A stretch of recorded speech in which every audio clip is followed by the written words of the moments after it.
હું એક શિક્ષક હતો. મારી બદલી ભાવનગરમાં થઈ હતી. શાળાની નજીક એક દાદી ચાની નાનકડી દુકાન ચલાવતા હતા. તેમની આર્થિક સ્થિતિ ખૂબ ખરાબ હતી. તેમની એક પૌત્રી હતી જે ખૂબ સુંદર દેખાતી હતી. દાદી બીમાર પડી ગયા, તેથી તે પૌત્રી ચાની ટપરી પર આવવા લાગી અને બધું કામ સંભાળવા લાગી. હું ઘણીવાર ત્યાં ચા પીવા જતો હતો અને ધીમે ધીમે અમારી નજરો એકબીજા સાથે મળવા લાગી. એક દિવસ તે મારા રૂમ પર ખાવાનું આપવા આવી. રાત ઘણી થઈ ગઈ હતી અને પછી તો નમસ્કાર મિત્રો, ફરી સ્વાગત છે તમારું એક નવી વાર્તાની અંદર. મારું નામ સુશાંત છે. હું મૂળ રૂપે રાજકોટનો રહેવાસી છું. હું પ્રોફેશનથી શિક્ષક છું અને મારી ઉંમર 29 વર્ષની છે. મારા પરિવારની આર્થિક સ્થિતિ ખૂબ ગરીબ હતી. મારા માતા પિતાએ ઘણી મહેનત અને સંઘર્ષ કરીને મને ઉછેર્યો અને આગળ વધાર્યો. તેમની મહેનતનું જ ફળ હતું કે મને એક સરકારી શાળામાં શિક્ષકની નોકરી મળી.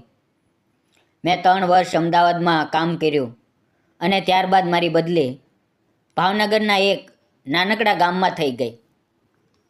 હું તે ગામમાં શિક્ષક તરીકે નિયુક્ત થયો અને એકલો જ ત્યાં રહેવા આવ્યો, કારણ કે મારા માતા પિતા ગામમાં જ રહેતા હતા. અમારા ગામમાં થોડીક જમીન હતી, તેથી તેમનું ત્યાંથી આવવું શક્ય નહોતું. મિત્રો, શાળાથી થોડે દૂર એક નાનકડી ચાની દુકાન હતી, જેને એક વૃદ્ધ દાદી ચલાવતા હતા. પહેલી વાર જ્યારે હું તે દુકાન પર ગયો તો ત્યાં બેસીને ચા પીધી. ચાનો સ્વાદ ખૂબ સારો હતો, તેથી મેં દાદી સાથે વાત કરી અને મારી ઓળખ આપી. મેં કહ્યું, દાદી, મારું નામ સુશાંત છે. હું અહીંયા શાળામાં શિક્ષક બનીને આવ્યો છું. હું અહીંયા નજીકમાં જ ભાડાના રૂમમાં રહું છું. અહીંયા ક્યાંય ખાવાની વ્યવસ્થા છે, જેમ કે કોઈ લોજ વગેરે? દાદીએ સ્મિત સાથે કહ્યું, અહીંયા કોઈ લોજ નથી, પણ હું તમને ઘરનું ખાવાનું બનાવીને ડબ્બો આપી શકું. 50 રૂપિયામાં એક ટિફિન મળશે. આ સાંભળીને મને ખૂબ આનંદ થયો, કારણ કે આનાથી મને ઘરનું ખાવાનું મળશે અને દાદીને થોડી આર્થિક મદદ પણ થશે. દાદી ખૂબ જ નેકદિલ અને સ્નેહથી ભરેલી સ્ત્રી હતા. તેમનું બનાવેલું ખાવાનું ખૂબ સ્વાદિષ્ટ હતું. મારો રોજનો રૂટીન નક્કી થઈ ગયો. સવારે હું શાળાએ જતા પહેલાં દાદીની ચાની ટપરી પર જતો.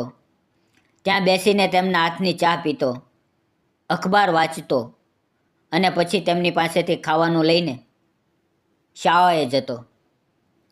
સાંજે દાદી મારું ટિફિન મારા ઘરે લાવી દેતા. આ રીતે મારું જીવન ત્યાં ખૂબ સુકૂન અને આનંદથી ચાલી રહ્યું હતું. પણ એક દિવસ જ્યારે હું રોજની જેમ ચા પીવા ગયો તો જોયું કે દાદીની ટપરી બંધ હતી. મને થોડું વિચિત્ર લાગ્યું, પણ વિચાર્યું કે કદાચ દાદી બીમાર હશે. બીજે દિવસે ફરી હું ત્યાં ગયો તો જોયું કે દુકાન ખુલ્લી છે, પણ ત્યાં દાદી નહોતા. તેમની જગ્યાએ લગભગ 25-26 વર્ષની એક યુવતી દુકાન ચલાવી રહી હતી. તે છોકરી ખૂબ જ સુંદર હતી. તેના ચહેરા પર સાદગી હતી, પણ તેની સુંદરતા જોનારાને પોતાની તરફ ખેંચી રહી હતી. તેણે સાદા કપડાં પહેર્યા હતા, છતાં તેમાં એક આકર્ષણ હતું જે નજર હટવા દેતું નહોતું. તેના લાંબા વાળ ખુલ્લા હતા અને તેની આંખોમાં એક ચમક હતી જે તેને વધુ સુંદર બનાવી રહી હતી. હું ત્યાં ગયો અને બોલ્યો, એક ચા આપો. તેમણે સ્મિત સાથે મને ચા આપી. મેં તેને પૂછ્યું, અહીં એક દાદી હતા, તે ક્યાં ગયા? હવે કેમ નથી આવતા? તે છોકરી બોલી, હું તેમની પૌત્રી છું. મારું નામ કોમલ છે. દાદીની તબિયત ઠીક નથી, તે બીમાર છે અને હવે દુકાન નથી સંભાળી શકતા. તેથી હવે હું આ હોટલ ચલાવું છું. મેં પૂછ્યું, શું દાદીને કાંઈ વધુ તકલીફ છે? તેણે કહ્યું, હા, તેમની તબિયત ખૂબ ખરાબ છે. તમે જ હતા ને જે અમારી પાસેથી ટિફિન લેતા હતા? મેં કહ્યું હા. તે બોલી, તો હવેથી હું તમને ટિફિન આપીશ. મેં તેને મારું ઘર બતાવ્યું અને કહ્યું કે જો તેને સાંજે ટિફિન લાવવામાં તકલીફ હોય તો હું જાતે આવીને લઈ જઈશ. પણ તેણે કહ્યું ના, હું જ લાવી આપીશ. તેણે તે જ દિવસે મને બપોરનું ટિફિન આપ્યું અને હું શાળાએ ગયો. તે દિવસે ભણાવતી વખતે મારું મન અભ્યાસમાં લાગતું નહોતું. મારા મગજમાં ફક્ત તે જ છોકરી ફરી રહી હતી જે આટલી નાની ઉંમરે પોતાના પરિવારની જવાબદારી ઉપાડી રહી હતી. તેની મહેનત અને હિંમતે મને અંદર સુધી પ્રભાવિત કર્યો હતો. સાંજે મેં જાતે તે હોટલ પર જઈને તેને કહ્યું, મારે તમારા દાદીને મળવું છે. તેણે હોટલ બંધ કરી અને અમે બંને સાથે ચાલતા ચાલતા તેના ઘરે પહોંચ્યા. રસ્તામાં અમે વાતો કરી અને મને તેની સાદગી અને સ્વભાવ ખૂબ ગમ્યા. જ્યારે અમે ઘરે પહોંચ્યા તો જોયું કે તેના દાદી બિસ્તરે પડ્યા હતા. તે ખૂબ નબળા લાગી રહ્યા હતા. તેમને તીવ્ર તાવ હતો. મેં પૂછ્યું કે શું તેમણે ડૉક્ટરને બતાવ્યું છે? તો કોમલે કહ્યું કે ના, પૈસા ન હોવાને કારણે તે તેમને હોસ્પિટલ નથી લઈ જઈ શકી. આ સાંભળીને મને ખૂબ દુઃખ થયું. મેં તરત જ એક રિક્ષા બોલાવી, દાદીને તેમાં બેસાડ્યા અને તેમને હોસ્પિટલ ડૉક્ટરને બતાવ્યું. હવે ડૉક્ટરે તેમની સારવાર શરૂ કરી અને થોડા કલાકમાં તેમની હાલત સુધારો થવા લાગ્યો. તે દિવસનો બધો ખર્ચ મેં જાતે ઉપાડ્યો કારણ કે મને ખબર હતી કે તે ખૂબ ગરીબ છે. દાદીની આંખોમાં આંસુ હતા. તેમણે મારો હાથ પકડીને કહ્યું, બેટા આજે તે જે કર્યું તે હું ક્યારેય નહીં ભૂલું. તે ક્ષણે મને એવું લાગ્યું જાણે મેં મારા માતા પિતાની સેવા કરી હોય. તેમની પાસે પૂરતા પૈસા નહોતા અને જ્યારે મેં તે યુવતીને પૈસા આપ્યા તો તેના ચહેરા પર એક વિચિત્ર ચમક દેખાઈ.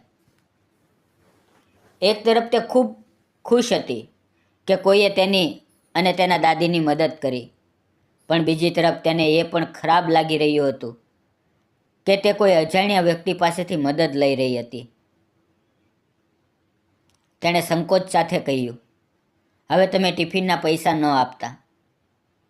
તમે અમારી આટલી મદદ કરી છે, તેથી હું તમને ટિફિન મફતમાં આપીશ. હું તેના પૈસા નહીં લઉં. મેં સ્મિત સાથે જવાબ આપ્યો, તમારું ઘર ખૂબ ગરીબ છે. મને સારો પગાર મળે છે. આ પૈસાથી મને કોઈ ફરક નહીં પડે. મેં આ મદદ માનવતાના નાતે કરી છે, કોઈ ઉપકાર નથી કર્યો. હું આટલું કહેતા જ તેની આંખોમાં આંસુ આવી ગયા અને તે રડવા લાગી. મેં તેને સમજાવી, તેનું દિલ બહેલાવવા માટે તેના માથા પર હાથ ફેરવ્યો. તે ક્ષણે તે મને એવી નજરે જોઈ રહી હતી જાણે તેની આંખોમાં આભાર, અપનાપણું અને કેટલાક અનકહા ભાવ એક સાથે ઠરી ગયા હોય. ત્યારબાદ હું રોજ હોસ્પિટલ જઈને તેના દાદીને મળતો, તેમના હાલચાલ પૂછતો અને તેમને દિલાસો આપતો. થોડા દિવસમાં દાદીની તબિયતમાં સુધારો થયો અને તેમને હોસ્પિટલમાંથી રજા મળી. તે ઘરે પાછા આવ્યા, પણ નબળાઈને કારણે થોડા દિવસો સુધી હોટલ પર ન આવ્યા. હવે હોટલની જવાબદારી સંપૂર્ણપણે કોમલના ખંભા પર હતી.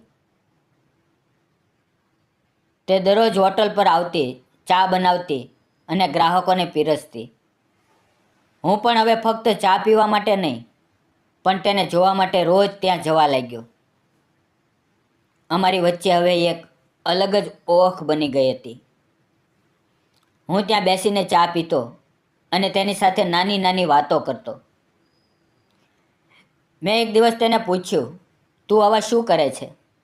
તેણે જવાબ આપ્યો, હું કોલેજમાં ભણું છું, પણ દાદીની તબિયત ખરાબ હોવાને કારણે ઘણીવાર કોલેજ નથી જઈ શકતી, તેથી ઘરે જ અભ્યાસ કરું છું.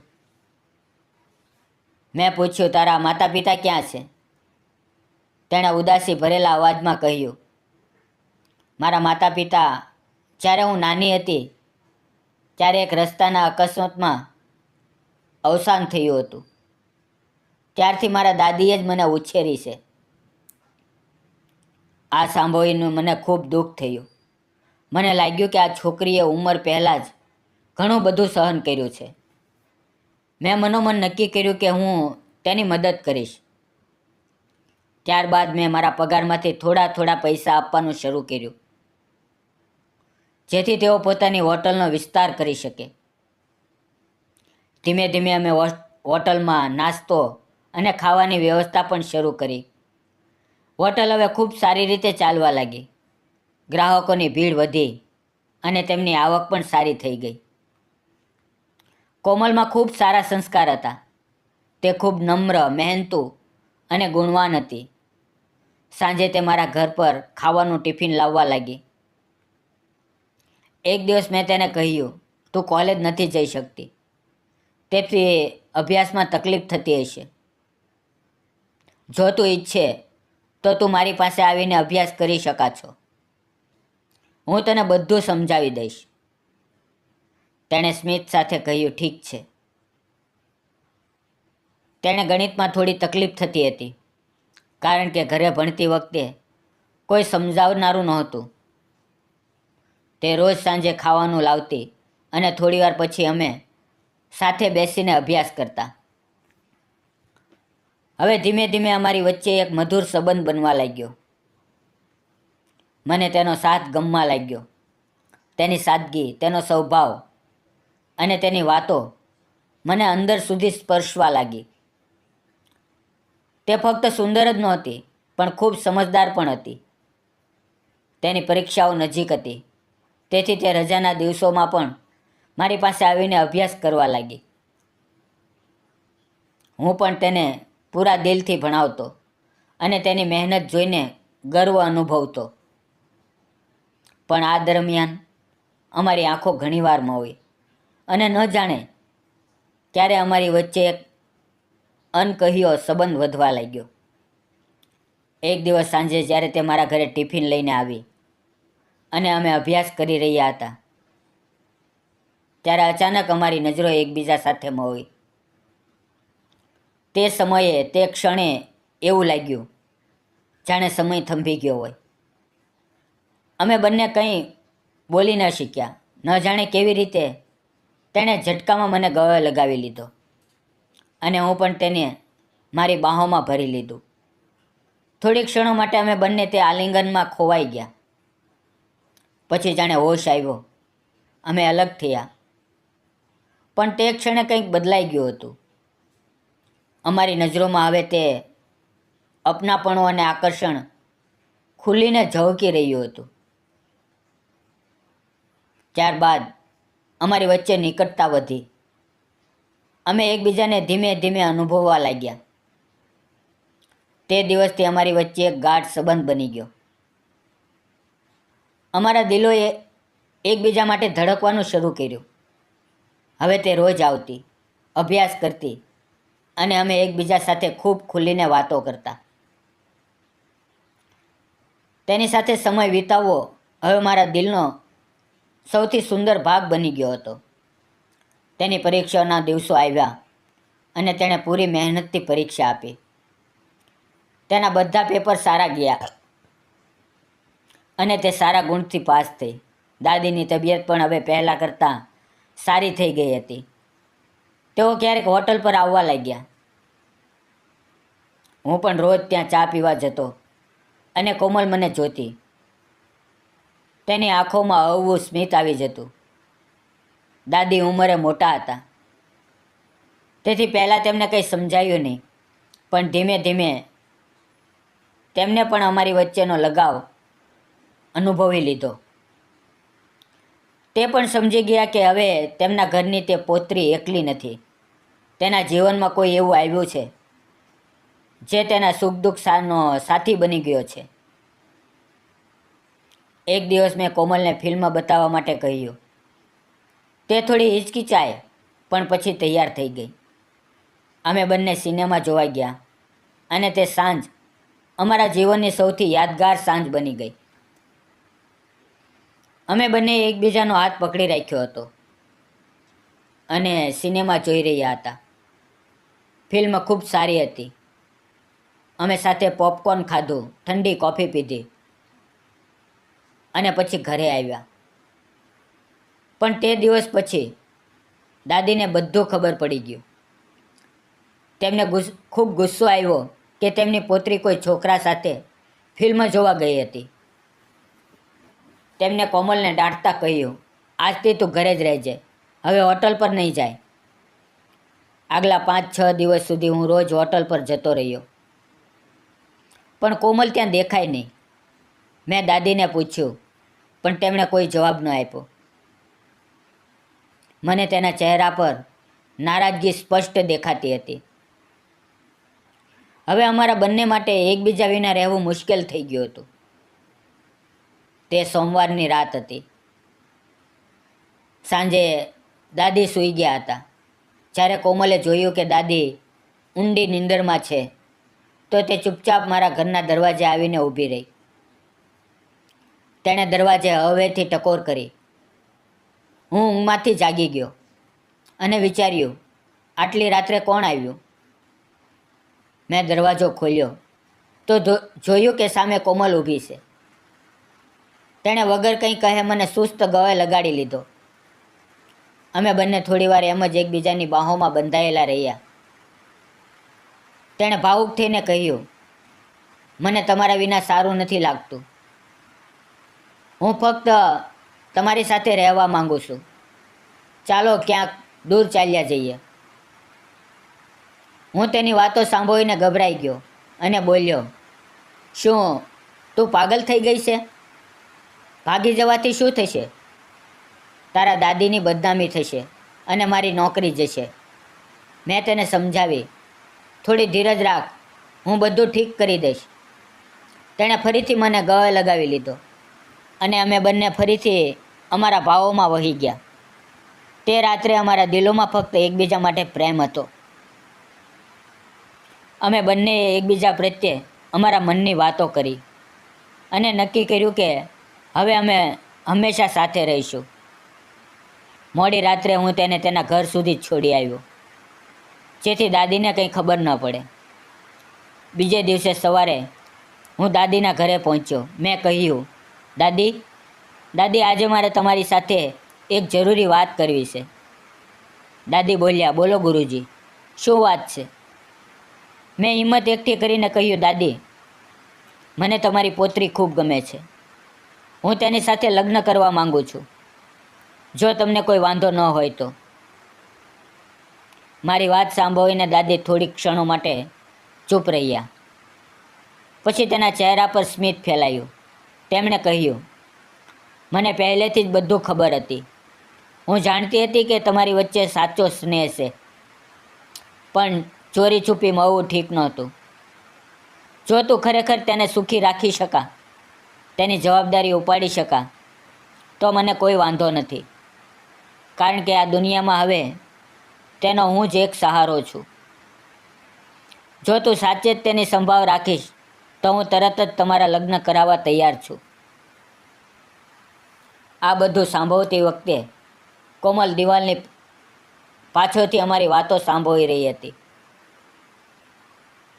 તેના ચહેરા પર ખુશી અને રાહત સ્પષ્ટ દેખાતી હતી. તે દોડતી આવી પોતાના દાદીને વળગીને રડવા લાગી. દાદીએ તેને ઉઠાવી અને તેના માથા પર હાથ ફેરવીને આશીર્વાદ આપ્યા. મેં અને કોમલે દાદીના પગે લાગીને તેમના આશીર્વાદ લીધા. પછી મેં મારા માતા પિતા સાથે વાત કરી અને અમારા લગ્ન ધામધૂમથી થયા. આજે અમે ભાવનગર એક નાનકડા ગામના ઘરમાં સાથે રહીએ છીએ. અમારી સાથે દાદી પણ રહે છે. જ્યારે રજાઓ હોય છે ત્યારે અમે બંને મારા માતા પિતાને મળવા ગામ જઈએ છીએ. હવે દાદી અમારી ખૂબ સંભાળ રાખે છે અને ઘરમાં હંમેશા સ્નેહ અને શાંતિનું વાતાવરણ રહે છે. મને જીવનમાં કોમલ જેવી પત્ની મળી, જે ફક્ત સુંદર જ નથી, પણ સંસ્કારી, સમજદાર અને પ્રેમથી ભરેલી છે. હવે મારું જીવન ખુશી અને સંતોષથી ભરેલું છે. મિત્રો, આ વાર્તામાંથી આપણને એ શીખ મળે છે કે દરેક માણસની પાછળ એક સંઘર્ષની વાર્તા છુપાયેલી હોય છે. કોમલ અને તેના દાદી ગરીબીમાં જીવન જીવી રહ્યા હતા, પણ તેમના દિલ સોના જેવા હતા. સુશાંતે ફક્ત શિક્ષકની જેમ નહીં, પણ એક માણસ તરીકે માનવતા દેખાડી, અને તે જ માનવતામાંથી સાચા પ્રેમની શરૂઆત થઈ. મિત્રો, આપણે આ વાત ક્યારેય ન ભૂલવી કે કોઈની મદદ કરવી એ જ સૌથી મોટી માનવતા છે. જ્યારે તમે કોઈની સાચા દિલથી મદદ કરો છો તો તે સંબંધ ફક્ત ઉપકારનો નથી રહેતો, પરંતુ તેમાં પ્રેમ, વિશ્વાસ અને એક નવું જીવન જન્મ લે છે. દુનિયામાં સૌથી મોટો સંબંધ માનવતાનો છે, અને તેમાંથી સાચો પ્રેમ જન્મે છે. આજ આ વાર્તાનો સંદેશ છે. પ્રેમ ત્યાં જ ખીલે છે જ્યાં દિલોમાં દયા, સમજણ અને માનવતા જીવંત હોય. વિડીયો પૂરો જોવા બદલ આપ સૌ મિત્રોનો ખૂબ ખૂબ ધન્યવાદ. મિત્રો, આ વાર્તા ફક્ત કાલ્પનિક છે. તેનો કોઈ પણ વ્યક્તિ, જાતિ કે ધર્મ સાથે સંબંધ નથી. આ વાર્તા ફક્ત મનોરંજન અને શૈક્ષણિક ઉદ્દેશથી બનાવવામાં આવી હતી. ફરી મળશું મિત્રો આવતીકાલે એક નવા વિડીયોમાં. ત્યાં સુધી આવજો. તમારું ધ્યાન રાખો. ધન્યવાદ મિત્રો.